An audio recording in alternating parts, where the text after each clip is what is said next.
सही कहा भाई ने।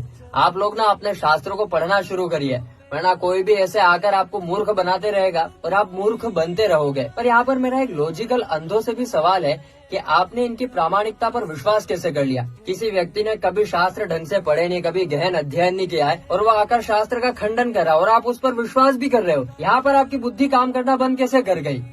खैर, इनका खंडन करते हैं। धर्म ने शिकार करना अलाउ किया है, पर किसका और कैसे, ये असली ट्रिक है। और ये आपको तभी समझ में आती है जब हम विद्वानों को सुनते हैं। एक क्षत्रिय, एक राजा जिसको अपने प्रजा की रक्षा करनी है, उसकी लाइव मैदान में प्रैक्टिस करना बहुत ज्यादा जरूरी है। क्योंकि अगर वो ऐसे ही बैठा है और अचानक से उनके राज्य पर आक्रमण हो गया तो फिर वो अपने प्रजा की रक्षा नहीं कर पाएंगे।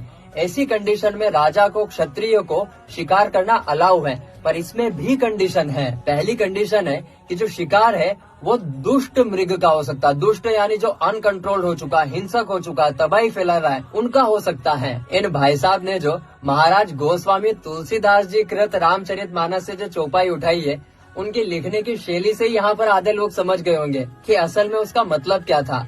खैर, जिनको नहीं समझ में आता उनको बताता हूँ। ये जो चौपाई है ना, ये आध्यात्म रामायण से आई है और उसमें ये देखो साफ साफ लिखा हुआ है कि दुष्ट मृग का शिकार करके लेके आते थे। हाँ, धर्म ये बोलता है कि मनुष्यों की हत्या करना गलत है, लेकिन धर्म ये भी बोलता है कि अगर आपने रावण की हत्या करी है, चाहे फिर वो ब्राह्मण है, तो वो गलत नहीं है। धर्म ने शिकार करने की दूसरी कंडीशन बताई है कि वो शिकार भोग करने के लिए राजा नहीं कर सकता है। जैसे लोग चिकन खाते ना, वैसे नहीं कर सकता है। अगर आप ध्यान से रामायण को आगे पढ़ेंगे तो भगवान के सामने ऐसे कई मृग आए हैं जिनके ऊपर भगवान का बाण नहीं चल पाया है, क्योंकि वो बहुत सिंपल थे। और मैं इनका खंडन ना इस चौपाई में भी इनका खंडन कर सकता हूँ, लेकिन ये चीज फिर लॉजिकल माइंड से समझनी थोड़ी मुश्किल है।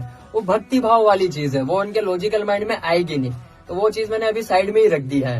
लेकिन दोस्तों, आप यहाँ पर ना एक बात सोचो कि जो व्यक्ति नित्य गहन शास्त्र का अध्ययन नहीं करता है, समझ नहीं पाता है, क्या वो आपको ऐसी बातें बता पाएगा? कभी नहीं बता पाएगा। इसीलिए कह रहा हूँ कि शास्त्रों को पढ़ो, गहन अध्ययन करो, विद्वानों से गहन अध्ययन करो, जैसे कि निग्रहाचार्य जी, उनसे ही आपको सही बातें समझ में आएगी।